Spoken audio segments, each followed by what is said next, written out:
program, I didn't know a lot about mentoring. So what do you do when you don't know a lot about a subject? Google it. So I went online, I'm like, mentoring. And this name kept popping up, Dr. Michael J. Karcher. Oh, I wonder who he is. I wonder where he is. He's here at UTSA. So we are very fortunate to have one of the most renowned experts on mentoring right here at UTSA.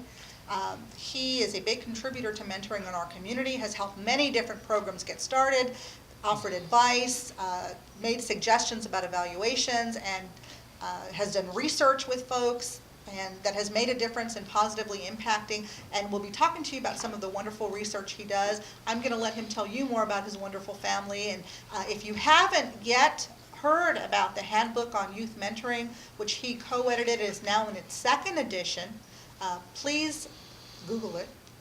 The Handbook on Youth Mentoring, and make sure you get one. And you'll autograph it for them if they ask you, right? Okay. The other thing I just briefly want to mention is that we are going to be giving out awards later on. And one of the awards that we're giving out to some folks in your area is the Advocate for Mentoring. That is a person who is the cheerleader for mentoring. And Chris Papouris is our winner this year, but Dr. Michael Karcher was the first one, so you have to know that. So please, without further ado, let's welcome Dr. Michael Karcher.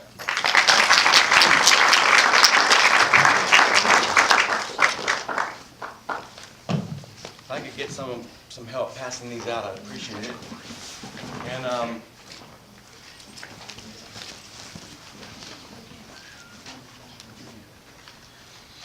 these guys walking around are all kind of helpful, as you'll see in just a minute.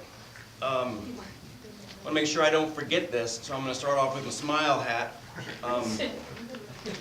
Not to smile, but when I first got here 10, 12 years ago now, I've been studying peer mentoring now for 20 years, but I hooked up with communities and schools. I hooked up specifically with Ilsa Garcia and Jessica Weaver, and they allowed me to study their school-based mentoring program for several years. And that really was a sort of a career changer, a game changer for me. And in fact, the SMILE study, which stands for Study of Mentoring in the Learning Environment, is really where this presentation today starts. While it looks like we're going to be super researchy, we're not. We know you want practical how to use what we've learned, and we've learned a lot of fascinating things, some of which affirm what we already knew, some of which didn't. But I also will say this at the end, I hope, but I want to make sure I say this now. We couldn't have done this if we didn't have the cooperation and assistance of communities and schools and Big Brother Big Sister. Specifically, Jessica Weaver and Ilsa Garcia have been front and center in helping us watch the program, work with the mentors, Biggs. Denise Barkers, Claire McCoy, were on the front lines with us as well. Now I see Barbie's coming on board with this program or in a supportive capacity. Without those folks, we couldn't do this, and without them and their programs, it wouldn't be real, right? We create a program and try to study it, but more important is to look at what's happening on the ground, figure out what works best, and then roll with it. And that's what we're going to do today.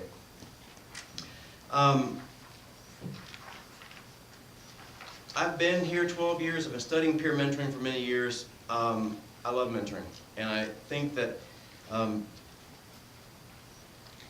there are lots of ways that you are using mentoring relationships to facilitate the development of your mentees and littles, whether they're in elementary, middle school, high school, or college. At the end of the day, one of the people that I've learned the most from in the field of youth mentoring is Dr. Tim Cabell, who's in the back there, and he's going to blow your brains, if they're not already blown, talking about that exact thing. What is the relationship and what is the structure that holds it, right? Or how is the relationship one of the actual structures? But what we're going to focus on today, we have a couple take-home points, and I'll hit those in just a few minutes. But what we want to start, I want to start off by drawing your attention that one of the things we really focused on is what role do support staff play? Everybody knows or thinks that they play an important role, just like we know and think mentoring has an impact, right, on kids. This study helped us flesh out and test some of those ideas about how they're helpful, and I think the findings are fascinating, so I hope you'll enjoy that. I want to introduce a research team that really led this project. It's not that I didn't want to do this project. It's that I felt with 3 kids who I love to death, you know, one of them under 2, I just couldn't take another thing, that there was a back to be broken with even one more straw. So these folks said, that's cool, we don't need to do any research. What can we work with you on? And I said, well, I'm working on a book. I got to get this book done by the end of the year. That was last January. And I can say, however you want to say, enthusiastically or unenthusiastically, I did not reach that goal. I had to call the publisher and say, sorry, we couldn't do it. And while that's disappointing after working on it for 7 years, the experience I have had with these students trumps that. That would have been a great thing to finish. Working with them has been amazing. What we learned is worth all that was done. But because I really had this straw that was going to break the camel's back, they ran with this. And everything I suggested they do, they did. And we're going to talk about what they did. Amazing group of people. I want to introduce them from left to right. Yulia Zulu? Perfect. How should I? Joe Avera, I always see on paper. Michael Wong and Christy McClatchy. And they are master students in the counseling program right now, approaching the end of their 2nd year, about to graduate and figure out what they should do. I hope they do something in mentoring, and I hope they stay close to me because they're amazing folks. We're going to alternate through this because I don't want this to come across as something I did, when really they led it, they led the charge. And so if we know how essential the help of Big Brother Big Sister was and communities and schools, we can now shift to let them bask in some of the glory of what I think is one of the best studies I've ever been a part of, cheapest studies I've ever been a part of. I mean, I was free, and they all did it on a budget that was unbelievable because they're passionate. I'm going to pass the baton right now to Joe Avera and let him begin. Thank you for being here today. You know how to work this. Yeah. Don't learn how to do that till you're doc students.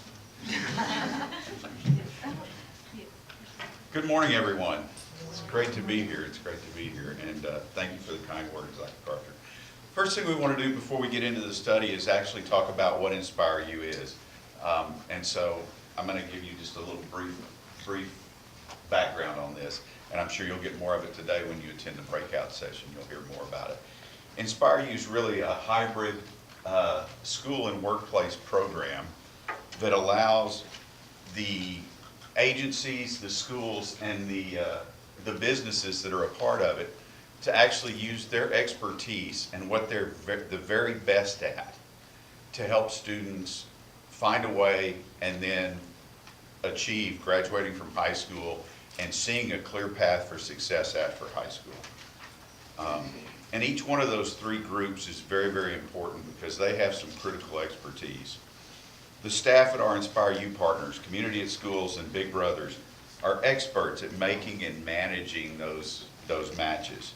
And in the next few minutes, we're going to show you that expertise and the work that the staff does to making and managing those matches really is critical to the whole success of the program. Second is our school partners, the counselors at the schools.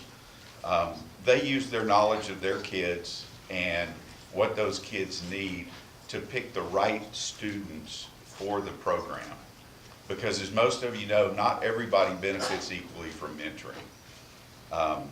But the counselors pick the students that have the right combination of qualities and the right needs for the program. We've currently got over 30 schools participating in the program, and I think it's getting larger every year.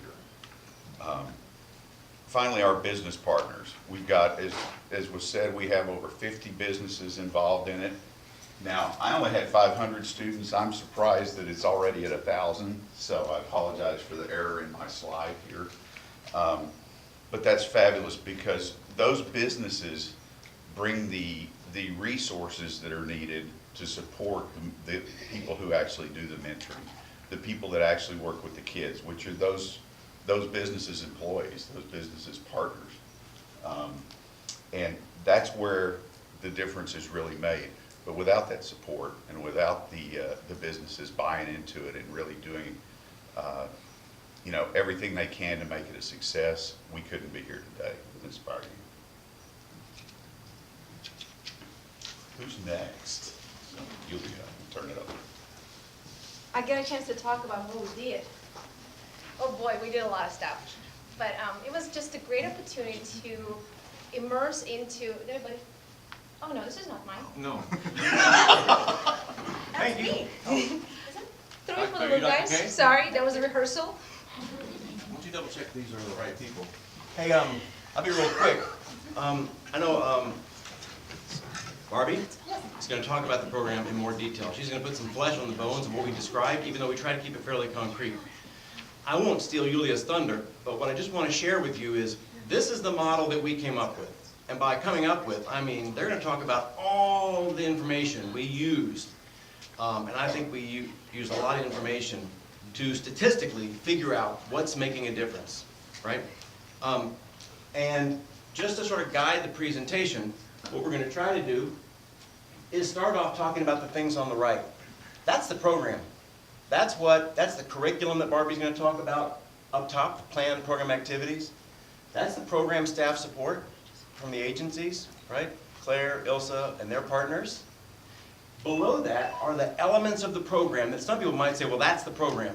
But that's actually a small piece. And what we'll show you is that that small piece doesn't do much by itself. It carries the case managers, the support staff, and they propel the mentors to do the things on the right.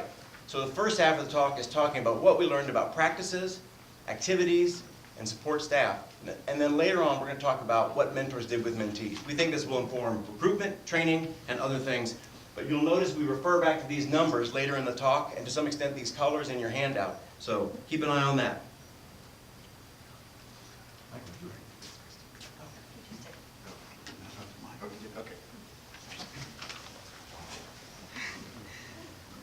Okay, hello everyone. So as Joe highlighted earlier, the business partners are of critical importance to the success of the school business hybrid model. Business leaders who encourage their employees to serve as mentors provide youth an opportunity to engage with caring adults and create an environment in which youth can thrive. The long-term implications include a larger, more educated workforce and a stronger community. Research in corporate social responsibility indicates that companies who participate in volunteer activities like mentoring not only help the community, they reap benefits for themselves. Some of these benefits include strengthening ties to the community in which they do business, enhancing the company's prestige, and increasing employees' commitment to the business. The good news based on our research about the model is that it can be a benefit to students and youth. The bad news is that business partners who are not fully committed to the program may have a negative impact on the mentoring relationship. When liaisons and mentors, for instance, this is kind of a common example, when they're scheduled for a mentoring event, their time with mentees needs to be protected. They need to be able to have that hour or whatever time they have with the student to not be intruded by day-to-day business concerns. So only when companies are fully engaged in the mentoring program are they able to provide the necessary resources for staff to do the work of structuring and supporting the matches that lead to fostering strong relationships.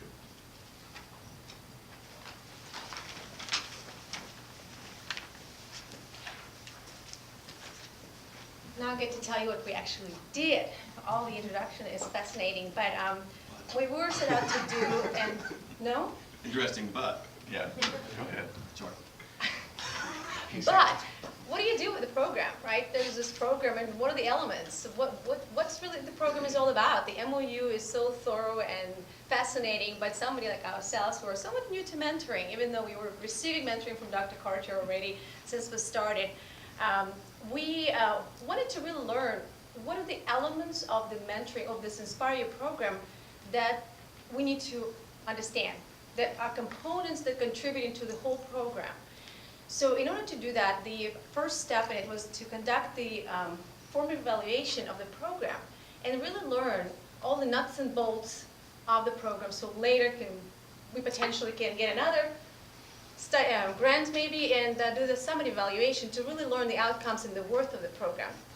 So, and I want to mention that actually under the leadership of Dr. Karcher, Christy and Michael were the pioneers, they were the leaders, and Joe and I are really helping them in conducting all of this findings and observations. So we started with learning in vivo what the program is about by doing some observations.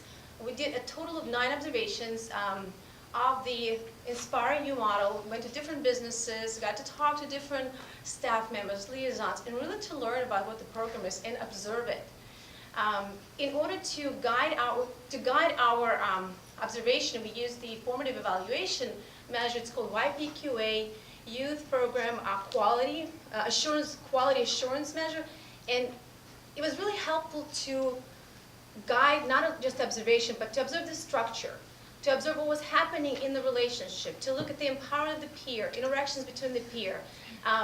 Just a side note, if you are using or looking at using something, YPQA is, we thought it was a very valuable tool, right? In addition, we had done some interviews because we wanted to learn what are the five most best practices that contribute to the success of the InspireU. So we set out to do the interviews with the staff and with business liaisons. So we reached out to them by phone, by emails, and really wanted to hear their voice. So identified some of the practices, which you'll hear about it later, that went into the analysis of the survey and the data analysis later. And by the way, the response rate was amazing from both the staff and from the liaison. So everybody was eager to share their best practices that they thought were contributing to the success of the program. So later on, a few months later, after observations, just flushing out information, looking at everything, we got together with the leaders of the communities in school and the Big Brothers, Big Sisters to do the focus groups. Because we wanted to share some of the preliminary findings that we observed, that we found, that we ran, and just to get to hear their voice. So what are they thinking about that? And in the next phase after that, we were really preparing all the elements to conduct the statistical analysis to understand the model. And what aided our work was the survey, the open-ended survey that Big Brother, Big Sister done at the beginning of the year on the weak points and the strengths of the program. It was from the standpoint of the mentors, because really that's what we were looking at. So together with observations, information from focus groups, with the 5 best practices that we identified from staff and liaisons, we took this information and, of course with Dr. Karcher's lead, created the end of the year survey that was sent out to mentors. Over 500 mentors received the survey.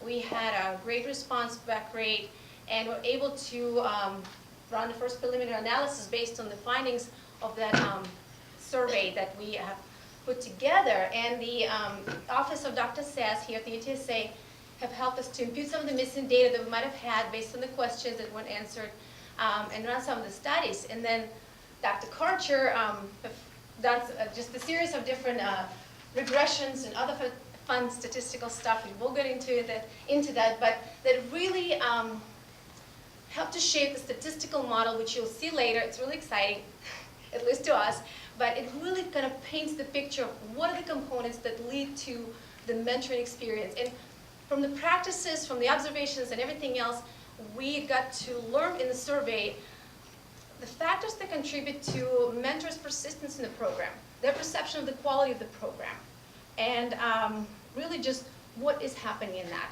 So without further ado, we're going to learn what's happening in that. Thank you, Yulia. Okay, so I'm gonna be quick. We're all gonna be quick.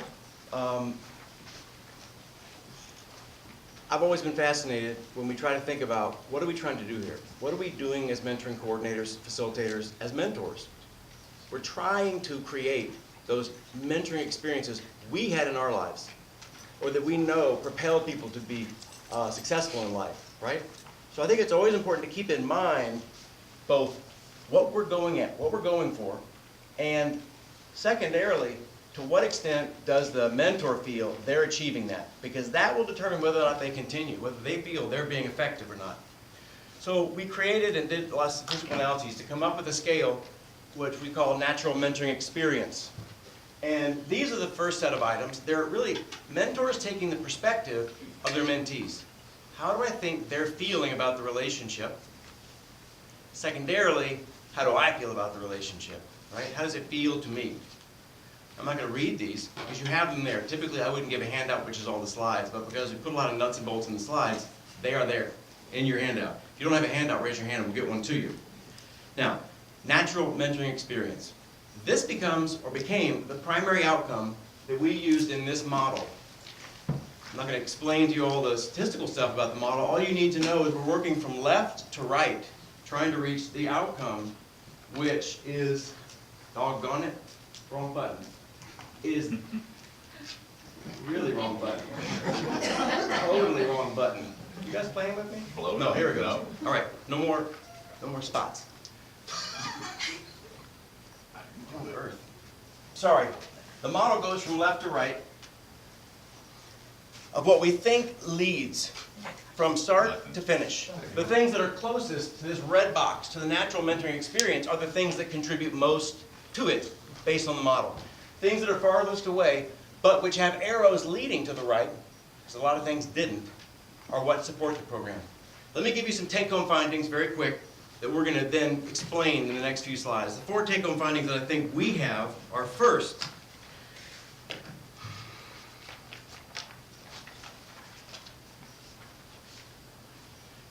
program structures, the curriculum, the specific activities, all of that stuff has to be in place. And when we do an outcome evaluation, we will look to see to what extent these actual elements of the program, these structuring components, are present. Second, staff play an important role, as you'll see, that we can measure and watch. We're going to talk about what the staff do and what that leads to. I think it's fascinating and very important for training staff support and empowering them. Third, the curriculum doesn't do it by itself. In fact, I don't think it does much. No offense. But I think the curriculum provides a holding environment, provides a structure so kids and bigs and mentors feel like they know what they're doing. Once that safety is in place, then other things can happen. Then the natural mentoring interactions can occur, which we'll talk about. And finally, I've seen this for years and years, but this just underscores it. Mentors who feel that their mentees utilize them for assistance, for support, are the ones who feel like they're making a difference. So we need to both find the mentees who do that, find the mentors who can elicit this support seeking, and we need to train mentees to do this, to know that's their role. Those are the 4 points we're going to cover in the next few slides. Now we're going to talk about the components of the program that our analyses revealed. Thanks, sir.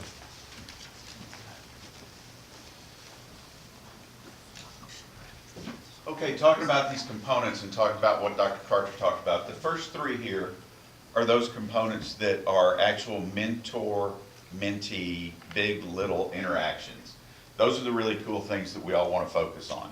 Okay, we're going to get to those in a minute, but I'm going to talk about the ones here on the bottom, the structure and the support, because we found that these 3 items, just as Dr. Karcher said, without having the structure, without having the support, without having those ancillary, almost think of ancillary activities in place, none of the stuff at the top can happen, because we don't have an environment where the mentors feel like they can make a difference. Next slide, please.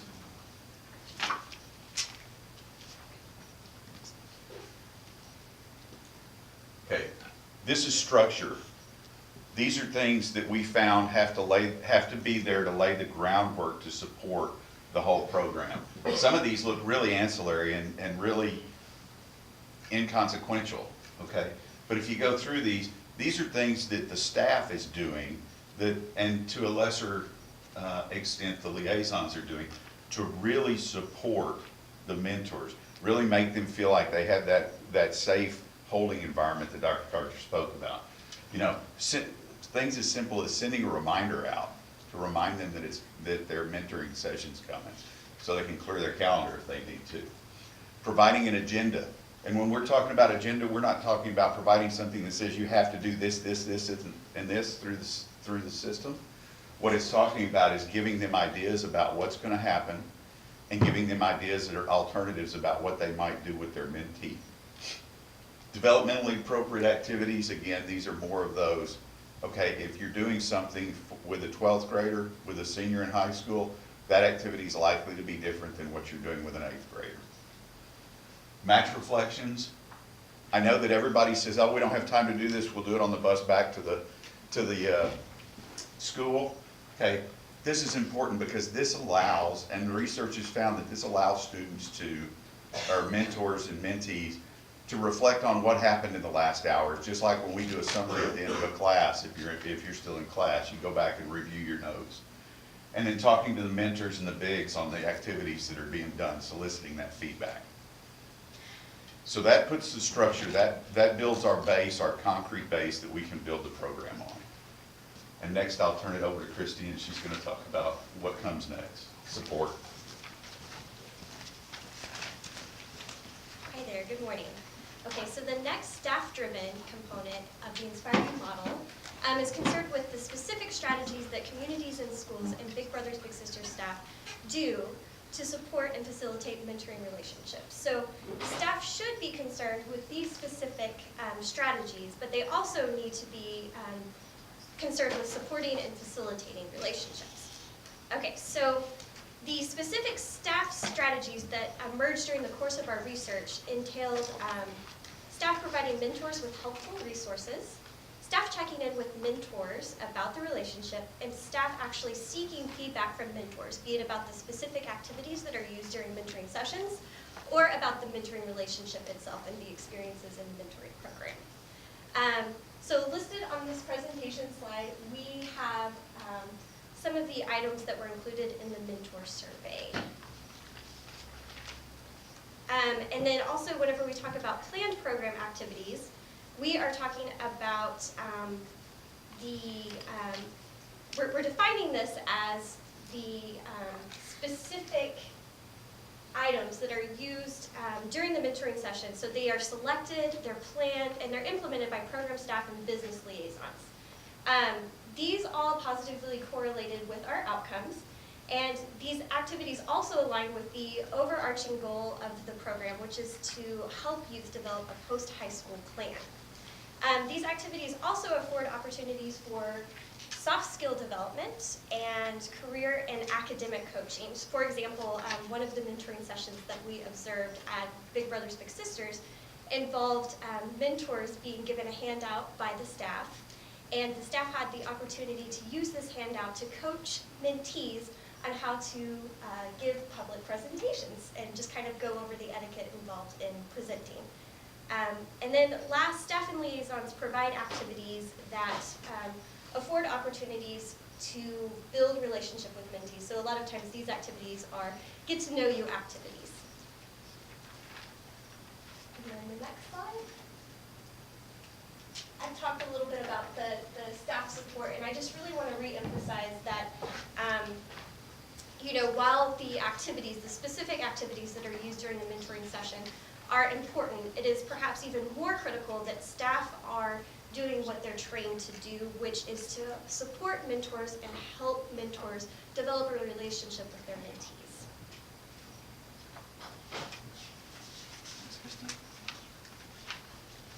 Okay, so you got this model. It's on the last page of your handout. I would have turned it to the side to make it bigger, but I couldn't figure out how. It's a function of being old. Okay, this is, I think, the most fascinating part of the study for me in some ways, because we planned a model that basically said program staff and liaisons who are perceived as more competent, available, effective, present, encouraging, would be good generally, and they would be more likely to plan the interaction, bring in the curriculum, use the curriculum, and to do the program structures we were just discussed, right? And then they would also support the mentors and bigs. By that I mean, we thought good case managers do all of these things. Oddly, the statistics told us it was a little different. These program structures allow case managers and support staff to do their job. Imagine that these are just sort of saying that they relate. These things positively relate to program staff being able to do their job, right? Be able to do what they are trained to do. When the program activities are in place, you can see those under the slide that talks about the program elements.